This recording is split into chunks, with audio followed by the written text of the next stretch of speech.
Hello everyone, hope you are doing well. We are going to solve this question in this video, and the question is two particles A and B of masses m and 2m are moving along the x-axis and y-axis respectively with same speed v. They collide at the origin and coalesce into one body after the collision. So what is the velocity of this coalesced mass and what is the loss of energy during this collision? तो क्या situation है, दो particles हैं, वो एक चल रहा है एक्स एक्सिस के अलॉन्ग और एक चल रहा है वाई एक्सिस के अलॉन्ग, और वो ओरिजिन के अबाउट टकरा जा रहे हैं और टकराने के बाद एक ही मास में कंबाइन होकर फिर मूव ऑन कर रहे हैं. सो इसका अपन डायग्राम बना लेते हैं. सो ये सिचुएशन ए है जहाँ पे बिफोर कोलिजन ये एक्स एक्सिस के अलॉन्ग मूव कर रहा है और ये वाई एक्सिस के अलॉन्ग मूव कर रहा है बी पार्टिकल ए का मास m है, बी का 2m है. ठीक है. और टकराने के बाद आफ्टर कोलिजन बी पार्ट में ये मासेस एक दूसरे में कोलेस हो गए, कोलेस यानी कि एक साथ चिपक गए, और फिर ये कुछ रैंडम एंगल अल्फ़ा पे मूव करने लग गया. ठीक है, कैपिटल वी वेलोसिटी के साथ. और हमने यहाँ पे इस वाले डायरेक्शन को पॉजिटिव एक्स बोला है और इस वाले डायरेक्शन को पॉजिटिव वाई बोला है. इसके मुताबिक हम सारी इक्वेशंस लिखेंगे. ठीक है. तो मोमेंटम तो कंजर्व रहेगा बिफोर द कोलिजन और आफ्टर द कोलिजन दोनों ही सिचुएशन में. So momentum will be conserved. That is momentum before collision, that is P initial, should be equals to momentum after collision यानी कि P final. तो ये equation लगाते हैं. पहली सिचुएशन में मोमेंटम लिखें तो A पार्टिकल का mv मोमेंटम है I टर्म, सो इसका लिखेंगे हम m small v I cap, और बी पार्टिकल का 2mv है along J K, so 2mv along J cap is equals to final momentum. अब इसका वेलोसिटी v है जो हमने रैंडम अल्फा डायरेक्शन में मानी है, सो इसके x और y कंपोनेंट रिजॉल्व कर लेते हैं.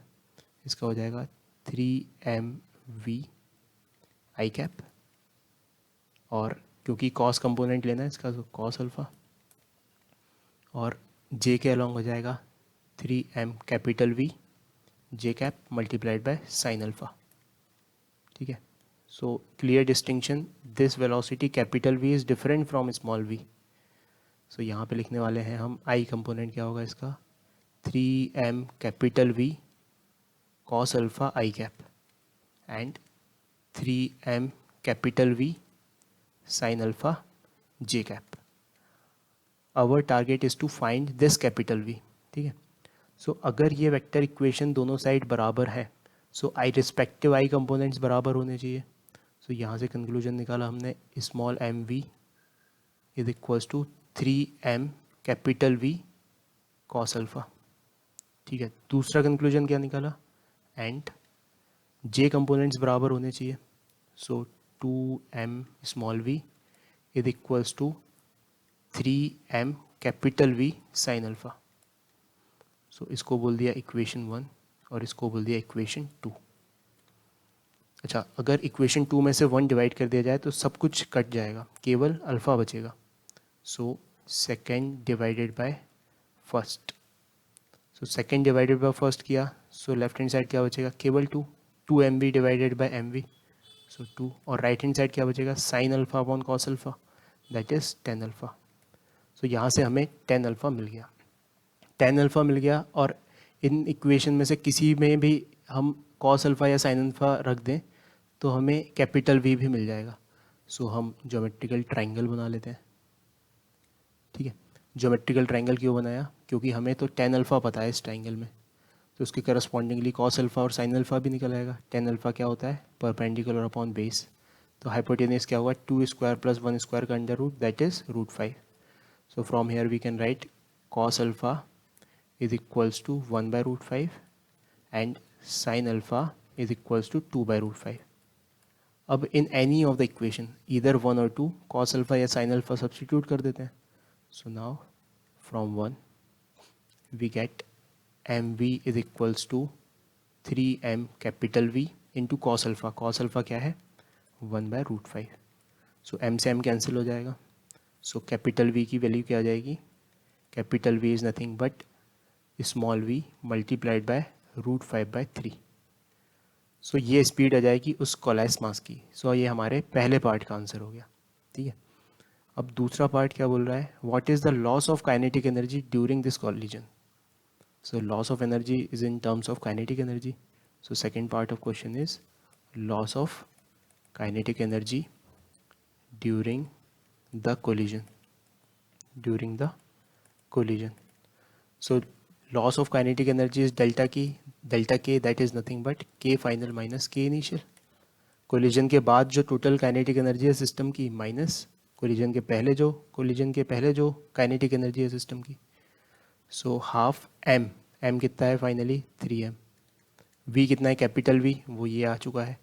सो स्मॉल वी √5/3 का whole square minus initial kinetic energy. अब इनिशियल काइनेटिक एनर्जी में तो दो मासेस मूव कर रहे थे तो दो की काइनेटिक एनर्जी आएगी, एक हाफ mv² और एक हाफ m 2mv²। सो दोनों की आएगी यहाँ पे इनिशियल, एक आएगी हाफ mv² और एक आएगी हाफ 2mv²।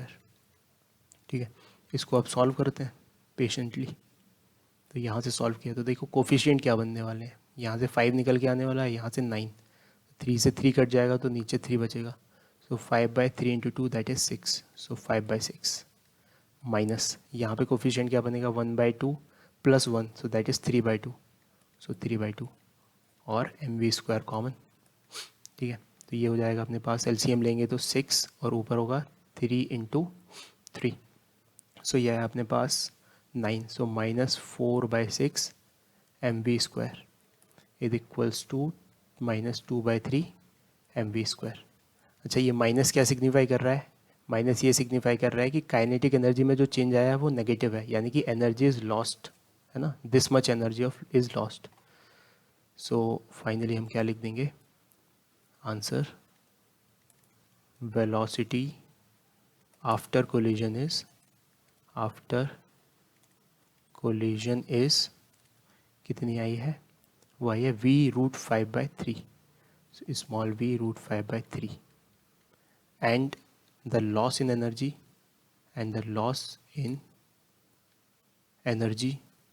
is 2/3 mv²। तो ये हमारा फाइनल आंसर हो जाएगा। So I hope you got the explanation, thank you.